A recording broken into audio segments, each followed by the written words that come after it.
At 17, I was put in an interrogation room for murder. I was innocent.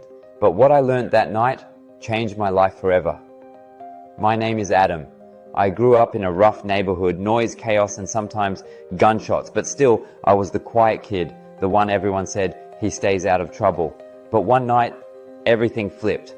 I was walking home from the library, preparing for a national coding competition. There were gunshots nearby. I didn't think much of it, I was used to it.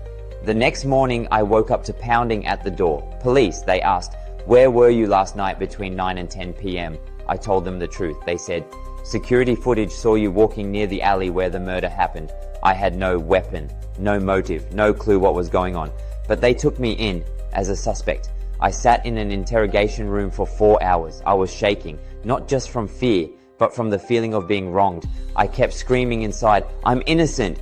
The detective pushed hard. "Help yourself, just confess."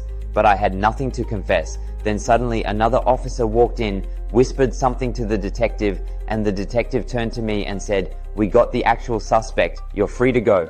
I walked out, changed, not because I was guilty, but because for the first time I felt angry. Angry that I was judged so fast, angry at the stares from people when I left the station, but I didn't let the anger destroy me. I used it. I got into law school. Today I'm 27, and I'm a criminal defense lawyer for teens the world gives up on. I wasn't the victim of a crime. I was the victim of a system, but instead of running from it, I stepped into it. So if you ever feel silenced or misjudged, don't break.